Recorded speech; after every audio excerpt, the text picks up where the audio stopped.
దేవుని నామమునకు మహిమ కలుగును గాక. ప్రభునందు ప్రియులరా, మీ అందరికీ మన ప్రభువు రక్షకుడునైన క్రీస్తు యేసు పరిశుద్ధ నామంలో శుభములు. 13వ తేదీ ఆగస్టు మాసం. 2 రోజుల్లో మనకి స్వాతంత్ర దినోత్సవాలు కదా.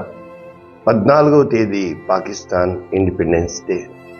కానీ ఈ రోజున స్వాతంత్ర్యము, ఫ్రీడమ్ నిజంగా వచ్చినాయి. గవర్నమెంట్స్ మాని ప్రజాస్వామ్యం వచ్చింది. తెల్లదొరలు పోయారు, నల్లదొరలు వచ్చారు. కానీ always there is a fight for freedom కదా. ఎక్కువ సార్లు మనము స్వాతంత్ర్యం కోసం అంటే సెల్ఫ్, ఎందుకనో ఫ్రీడమ్ అనేది మనిషి తెలియకుండానే కోరుకుంటూ ఉంటాడు. ఈరోజు దేవుడు నీకు ఇస్తున్న అద్భుతమైన వాగ్దానం ఏంటంటే అటువంటిది. మీరు యుందురు. మలాకీ గ్రంథము 3వ అధ్యాయము 17వ వచనం. పూర్తి వచనము దేవుని యొక్క వాక్యము ఈ విధముగా సెలవిస్తుంది. నేను నియమింపబోవు దినము రాగా వారు నా వారై నా స్వకీయ సంపాద్యమై యుందురు. తండ్రి తన్ను సేవించు కుమారుని కనికరించినట్టు నేను వారిని కనికరింతునని సైన్యములకు అధిపతియగు యెహోవా సెలవిచ్చుచున్నాడు. ఇది వాగ్దానం. ఇంగ్లీష్లో కూడా ఒకసారి చూసుకుంటే new international version, Malachi chapter 3 verses 17. On the day when I act, says the Lord Almighty. సర్వశక్తిమంతుడైన దేవుడు ఇలాగూ సెలవిచ్చున్నాడు. నియమింపబడిన ఆ దినమున నేను, they will be my treasured position, వారు నా యొక్క ధననిధి అని చెప్పుతూ, ఐ విల్ స్పేర్ దెమ్, నేను వారిని ఏ విధముగా చేస్తాను అంటే, just as father has compassion and spares his son who serves him. ఒక తండ్రి ఏ విధముగా తన కుమారుల మీద జాలి పడతాడో ఆ విధముగా నేను వారి మీద జాలి పడుదును. ఇది వాక్యం. ఇప్పుడు ఈ వాక్యపు లోతుల్లోనికి వెళ్తే మనకి ఇవ్వబడిన సబ్జెక్టు వారు నా వారు. చాలాసార్లు మన జీవితంలో అందరూ నా వారు అంటూ ఉంటాం కదా. నిజంగా అందరూ నా వారు అని మనం అన్నా కూడా మనము ఎవరి వారము అనేది దేవుని యొక్క వాక్యము స్పష్టంగా సెలవిస్తుంది. ఏమని అని అంటే, మనము ఆయన ప్రజలము, ఆయన మేపు గొర్రెలము అని చెబుతూ, భూమి ఆయనది, ఆకాశము ఆయనది, దాని యందున్న సమస్తము ఆయనది. కనుక మనకి అనేక సార్లు మన జీవితంలో మనము అనుభవాల గుండా వచ్చి మరి ప్రతి ఒక్క ప్రయాసలో చూసినప్పుడు మన వాళ్ళు అంటూ ఎవ్వరూ ఉండరు. ముఖ్యంగా ఈ పరిశుద్ధ గ్రంథము మనము చూచుకుంటే 3 భాగాలుగా విభజించారు. మొదటిది ఆదికాండము 1వ అధ్యాయం నుంచి 11వ అధ్యాయం వరకు చూస్తే ద ఫాల్ ఆఫ్ మ్యాన్, మరి మానవుడు పడిపోయిన విధానము, ఆ యొక్క 11లో తారుమారు చేసి వారిని చెల్లాచెదురు చేసినట్లు మనము చూడగలుగుతున్నాం. ఆదికాండము 6వ అధ్యాయంలో తాను చేసిన భూమిని నాశనం చేయడానికి కూడా దేవుడు పూనుకొనినప్పుడు నోవహు కనబడినట్లు మనము చూడగలుగుతున్నాం. అయితే 12వ వచనం నుంచి దేవుడు అబ్రాహామును పిలిచి అబ్రహాముకి చెప్పిన ఒక్కటే ఒక్క మాట, రీలొకేషన్. నీవు ఇక్కడి నుంచి లేచి కానానుకు వెళ్ళిపో, నేను నిన్ను అక్కడ దీవిస్తాను, ఆ దేశాలు నీకు ఇస్తాను. అది ఒక ఆజ్ఞ.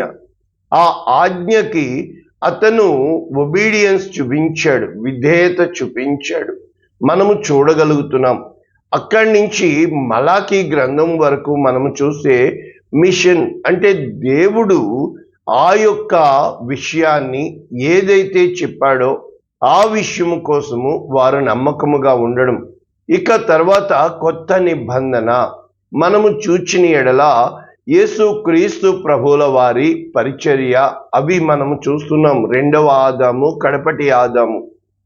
ఇదే విధముగా పరిశుద్ధ గ్రంథము రెండు రకాలుగా, రెండు భాగాలుగా విభజిస్తే పాత నిబంధన కొత్త నిబంధన కాదు. అది ఏ విధముగా అంటే మళ్ళా 11వ అధ్యాయం వరకు ఆదికాండం మనం చూస్తే దేవుని యొక్క గొప్ప కార్యాలు మనము చూడగలుగుతున్నాం. Fall of man. ఆ తర్వాత మరి ఆ యొక్క 12వ అధ్యాయం నుంచి ఆదికాండము ప్రకటన 20 వరకు కూడా ఏ విధముగా దుష్టుని నుంచి దేవుడు తన యొక్క బిడ్డల్ని రక్షించాడో, the deliverance of godly children from the bondages of the devil or evil. కనుక ఇది మనం చూడగలుగుతున్నాం. అందుకనే మలాకీ గ్రంథము 3వ అధ్యాయము 17వ వచనంలో ఇక్కడ ఏమని రాయబడుతుంది మనము చూడగలుగుతున్నాము. వారు నా వారై. ఇదే వాక్యము ఆదికాండము 3వ అధ్యాయం 15వ వచనంలో ఆ తీర్పులు వెల్లడి అయినప్పుడు దేవుడు అక్కడ ఆ డెలివరెన్స్, ఒక జడ్జిమెంట్ ఇచ్చినట్లు మనం చూడగలుగుతున్నాం. దేవుణ్ణి న్యాయాధిపతిగా చూడగలుగుతున్నాం. స్త్రీతో నీ సంతానము అనగా స్త్రీ సంతానము, అదే విధముగా ఆ యొక్క సర్పముతో నీ సంతానము. కనుక సర్ప సంతానమునకును స్త్రీ సంతానమునకును మధ్యలో వైరము కలుగ చేసి అది నిన్ను మడిమ మీద కుట్టును, నీవు తల మీద కొడతావు అన్నట్లు అక్కడ మనము చూడగలుగుతున్నాం. అంటే పాదము తల. కనుక ఇక్కడ మనము చూచిన ఎడల మన జీవితంలో ప్రభునందు ప్రియులరా ప్రతి ఒక్కరి విషయంలో కూడా అక్కడ దేవుని యొక్క డెలివరెన్స్, ఆ యొక్క ప్లానింగ్ అంటే విడుదల ప్రణాళిక, దేవుడు ఏ విధముగా మనల్ని దుష్టుని చేతి నుండి రక్షిస్తున్నాడు, ఏ విధముగా మనము దుష్టుని యొక్క తంత్రములలోంచి బయటికి రావాలి అనేది మన ఫోకస్ కావాలి. మనము ఏ విధముగా దేవునికి చెందిన వారమని, ఏది కూడా మనది కాదని అటువంటి ఒక అవగాహనలో మనము కలిగి ఉన్నప్పుడు దేవుడు అనేకమైన శ్రమల గుండా నీవు వెళ్ళవలసి ఉంటుంది, అనేకమైన పరిస్థితుల గుండా నీవు వెళ్ళవలసి ఉంటుంది. దేవుడు నీకు ముందుగానే తెలియపరుస్తాడు నీ విధముగా ఉండాలి. ఉదాహరణకి నాతో 2 విషయములు చెప్పబడినాయి. మొదటిది ప్రశాంతంగా ఉండు. ఎంత కష్టము కదా ప్రశాంతంగా ఉండడం అనేది, ఆలోచించేయండి. అదే విధముగా రెండవది, ఏ విషయంలో కూడా నీకు నీవు నీతిమంతుడవని వాదమునకు పోవద్దు. కనుక చాలాసార్లు గుండెలు పగిలే నిందలు మన మీద వేయబడతాయి. అయితే మనకి ఇవ్వబడినవి ఇది ఆజ్ఞ అని, మనము దానికి విధేయత చూపించాలని అని అనుకున్నప్పటికీ అనేక విధములుగా మనము తప్పిపోయే వారముగా ఉన్నాం. ఆ స్వభావం మనలో ఉంది. ఒక మాట వినక ముందే మనలో అపార్థం చేసుకునే స్వభావం ఉంది, జాగ్రత్త. రెండవది తొందరపాటు ఉంది. నీవు గెలవాలి అంటే బయట కాదు గెలిచేది, నీ హృదయములో గెలిచేది అని పదే పదే నేను తెలియపరుస్తున్నాను. అంటే ఆత్మీయ స్థితి అనగా అర్థం ఏంటంటే నీ హృదయ అంతరంగములో జరిగే యుద్ధములో దేవుడు నీకు ప్రభువుగా కావాలి. ఇక్కడ మలాకీ గ్రంథము 3వ అధ్యాయము నా స్వకీయ సంపాద్యము అంటే సంపాదన, దేవుడు తన స్వరక్తం ఇచ్చి సంపాదించిన సంఘము అంటాడు పౌలు. అంటే ప్రభునందు ప్రియులరా దేవుడు యొక్క సంపాదన నీవు నేను. ఉదాహరణకి మనం మహా సంపాదిస్తే దాన్ని జీతము అంటారు, లేదా ఈ గొప్ప వాళ్ళు కంపెనీలు పెట్టి దాని మీద లాభము, వ్యాపారము. అదే విధముగా ఏ ఆస్తులు అంతస్తులు ఉండి పొలముల మీద వచ్చే రాబడి సంపాదన. అంటే ఇవన్నీ కూడా మనము ఏ విధముగా చూడగలము, ఒక వ్యక్తి సంపాదన. అయితే దేవుడు ఏమని చెప్తున్నాడు? నా సంపాదన అంటే దేవుని యొక్క సంపాదన. ఈ మలాకి గ్రంథము 3వ అధ్యాయము చాలా అద్భుతమైన మాటలు మనము చూడగలుగుతున్నాం. 10వ వచనంలో నా మందిరములో ఆహారం ఉండునట్లు, అంటే అక్కడ ఒక ఆజ్ఞ ఇవ్వబడింది. ఈ రోజున మీకు అనేక మంది చెప్తున్నారు పాత నిబంధన కొట్టివేయబడింది. ఒక్క మాట చెప్పన, పాత నిబంధనలో దశంభాగం ఇవ్వమన్నాడేమో కానీ పాస్టర్లు గొప్ప వాళ్ళు అయిపోతున్నారు, కార్లు కొనేసుకుంటున్నారని ఆ కొంతమంది, అంటే మామూలుగా కనీసం బైబిల్ ఎన్నిసార్లు చదివావు నువ్వు అన్నా కూడా వాళ్ళ దగ్గర జవాబు లేదు. కానీ నేను ఒక్క మాట మీకు చెప్పగలుగుతున్నాను, పాస్టర్ గొప్పవాడు అవుతున్నాడా లేదా నాకు అనవసరం. దేవునికి న్యాయాధిపతి కాదా? దేవునికి తెలియదా? అయితే కొత్త నిబంధన ఆ విధవరాలు తనకు కలిగి ఉన్నదంతయు ఇచ్చెను. దాతృత్వము కలిగి ఇవ్వగలిగిన దానికంటే ఎక్కువ ఇవ్వాలని ఆ కొత్త నిబంధనలో పౌలు అనేక సార్లు ఆ మాసిదోనియా సంఘము కోసము చెప్పినట్లు, మనము కొరింథులో చెప్పినట్లు మనము చూడగలుగుతున్నాం. అయితే ఇప్పుడు ఇది రోజు మన టాపిక్ కాదు. అయితే మన టాపిక్ ఏంటంటే సంపాదన. ఒకడు లోకమంతా సంపాదించుకుని తన ప్రాణమును పోగొట్టుకుని ఎళ్ళ వానికి ఏం ప్రయోజనము? ఒక గొప్పవాడి గురించి చెప్తాడు కదా, వాడి సంపాదన కోసము. అంటే ఈ సంపాదించింది దొంగలు దొంగిలిస్తారు, అదే విధముగా చిమ్మట పడుతుంది, తుప్పు పడుతుంది, బూజు పడుతుంది. అంటే నీ సంపాదన భూ సంబంధమైన సంపాదన, పరలోక సంబంధమైన సంపాదన, రెండు రకాలుగా మనం చూడగలుగుతున్నాం. అంటే ఈ యొక్క భూమి మీద సంపాదించింది ఎంత ఉన్నా కూడా నీవు భూమి మీద విడిచిపెట్టవలసి వస్తుంది. అయితే పరలోక రాజ్యము కోసం సంపాదించాలి అంటే దేవుని యందు నీవు భయభక్తులు కలిగి ఉండాలి. దేవుని యందు భయభక్తులు కలిగి ఉండడం అంటే ఏంటంటే జ్ఞానమునకు మూలము అని చెప్పబడుతున్నప్పటికీ చెడుతనమును విసర్జించడము అని చెప్పబడుతుంది. దేవుని యందు భయభక్తులు అంటే దీర్ఘాయుష్నిస్తుంది అని చెప్పబడుతుంది. అయితే నేను చెప్తున్న నా భావం ఏంటంటే దేవునికి నీవు విధేయత చూపించడము, దేవుని యందు లక్ష్యముంచడము, దేవునికి భయపడి ఈ మాటలు నా నోటమ్మట రాకూడదు, నేను ఈ విధముగా ప్రవర్తించకూడదు, నేను ఈ విధముగా చేయకూడదు, నేను ఈ విధముగా అన్న నీకు ఒక కాన్సైన్స్, అంటే నీవు ఒక స్పృహలో ఉండి దాన్ని బట్టి ప్రతి కార్యము చేయుటయే దేవుని యందు భయభక్తులు కలిగి ఉండుట. ఈ మలాకి గ్రంథము 2వ అధ్యాయము మనము 17వ వచనము చూస్తే చాలా అద్భుతమైన మాట ఉంది. అక్కడ ఏమంటున్నాడు అని అంటే మనము ప్రభువునందు చూచిన ఎడల ఇక్కడ మీ మాటల చేత మీరు యెహోవాను ఆయాస పెట్టుచు, దేని చేత ఆయనను ఆయాస పెట్టుచున్నామని మీరు అడుగుచున్నారు. చాలాసార్లు మనం ఏమంటారంటే దుర్మార్గులు యెహోవా దృష్టికి మంచివారు. నిజముగానే మనము చూచిన ఎడల దుర్మార్గంలో ఉండేవారు పుష్టిగా ఉన్నట్లు మనం చూడగలుగుతున్నాం.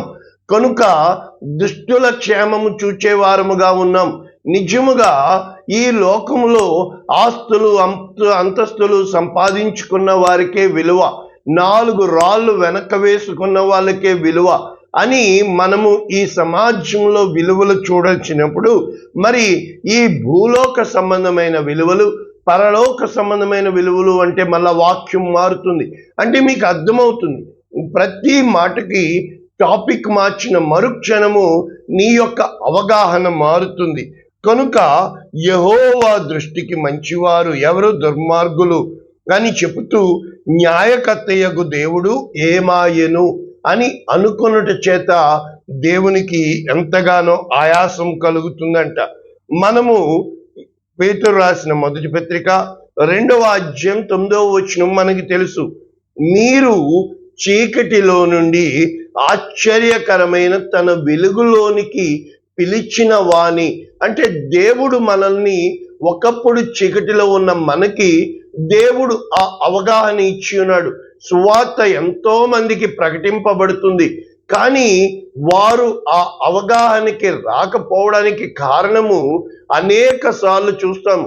కొంతమంది ఎంత ప్రార్థన చేస్తారు, కానీ వారిలో ఆ ఆత్మ ఫలములు మనం చూడలేకపోతూ ఉంటాం. ముఖ్యంగా నేను నేర్చుకున్నది మీకు నేర్పిస్తుంది ఒకటి, ఓర్పు. గొప్ప ద్రోహ కార్యములు జరగకుండా ఎప్పుడైతే కొంచెము నీ మాట నువ్వు అదుపులో పెట్టుకుంటావో, ఎప్పుడైతే నువ్వు చేసేయాలని ఆవేశము నీవు అదుపులో పెట్టుకుంటావో, ఎప్పుడైతే తొందర పడుతున్నావో, ఇవి అదుపులో పెట్టుకుంటావో, జీవితము చాలా విషయాలు నీకు నేర్పిస్తుంది. ఒక విధముగా కాదు, ఇలా ఆలోచిస్తే ఎలాగా? కనుక ఇక్కడ మనకి చెప్పబడుతుంది, ఏర్పరచబడిన వంశము, రాజులైన యాజక సమూహము, పరిశుద్ధమైన జనము, దేవుని సొత్తైన ప్రజలు. ఇదే వాక్యాలు నిర్గమకాండం 19వ అధ్యాయము 4వ వచనంలో దేవుడు అంటున్నాడు, నేను ఐగుప్తీయులకు ఏమి చేసి తినో చెరలో నుండి తీసుకుని వచ్చి, వారు నలిగిపోయిన స్థితిలో నుండి తీసుకుని వచ్చి వారికి విడుదలనిచ్చి మోషేను పంపించి, దేవుడు గొప్ప కార్యాలు చేసి వారి ఆ యొక్క విడుదలలో వారు చేసిందంటూ ఏమీ లేదు. దేవుడు సమస్తము చేసి 40 సంవత్సరాలు ఆకాశము నుంచి మన్నానిచ్చి పోషించి, బండ నుండి మధుర జలమునిచ్చి, వారు వేసుకున్న బట్టలు పాతగిల్ అంత దేవుని ప్రేమ చూపించిన వారు దేవునికి విధేయులు కాకపోయేరి. అయితే మిమ్మును గద్ద రెక్కల మీద మోసి నా యొద్దకు మిమ్మును ఎట్లు చేర్చుకుంటునో మీరు చూచితిరి. కాగా మీరు నా మాట శ్రద్ధగా విని నా నిబంధనను అనుసరించి నడిచిన ఎడల మీరు సమస్త జనులలో నాకు స్వకీయ సంపాద్యమగుదురు. సమస్త భూమి నాదే కదా, మీరు నాకు యాజక రూపమైన రాజ్యముగా, పరిశుద్ధమైన జనముగా. చూసారా? కనుక దేవుడు తన కొరకు నిన్ను సంపాదించుకోవాలని ఇష్టపడుతున్నాడు. ఇవే మాటలు రిపీట్ చేస్తూ ద్వితీయ ఉపదేశములో, అంటే రెండవసారి జ్ఞాపకం చేసే గ్రంథములో 7వ అధ్యాయం 6వ వచనం, నీవు నీ దేవుడైన యెహోవాకు ప్రతిష్ఠితమైన జనము, నీ దేవుడైన యెహోవా భూమి మీదనున్న సమస్త జనముల కంటే నిన్ను ఎక్కువగా ఎంచి నేను తనకు స్వకీయ జనముగా ఏర్పరచుకునేను. అంటే దేవుడు మిమ్మల్ని ప్రేమిస్తున్నాడు కనుక తను నిన్ను అందరికంటే ఎక్కువగా ఎంచుకున్నాడు. కీర్తన గ్రంథము మనము చూస్తే దేవుని యొక్క వాక్యము ఎంత స్పష్టముగా మనము చూడగలుగుతున్నామంటే 103:13, తండ్రి తన కుమారుల ఎడల జాలిపడినట్లు యెహోవా తన యందు భయభక్తులు కల వారి ఎడల జాలిపడును. చూసారా? అంటే దేవుడు ఇక్కడ వాక్యాలు రాయించి పెడుతున్నాడు. ఇక చివరిగా మనము చూస్తే కీర్తనలు 135:4, యెహోవా తన కొరకు యాకోబును ఏర్పరచుకునెను, తనకు స్వకీయ ధనముగా ఇశ్రాయేలును ఏర్పరచుకునెను. యెహోవా గొప్పవాడని. మన జీవితంలో మనము ఇప్పుడు పరిశుద్ధ గ్రంథంలో చూస్తే అబ్రాముని ఉన్న చోటు నుంచి లేవమన్నాడు. మనము తర్వాత యాకోబుని చూస్తే 12 మంది కుమారుల నుంచి తీశాడు. చాలా మంది ఇశ్రాయేలీయులకు దేవుడు అంటాడు, కరెక్టే.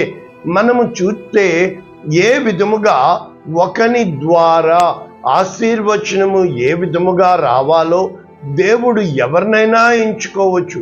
అది బహుశా ఈరోజు వాక్యం వింటున్న నీవే కావచ్చు. నీ గర్భములో నీ బిడ్డల బిడ్డల బిడ్డల్ని దేవుని ప్రేమ ఎరిగేవారుగా చేయాలని దేవుడు ఆశపడుతున్నాడు, దేవుడు ఇష్టపడుతున్నాడు.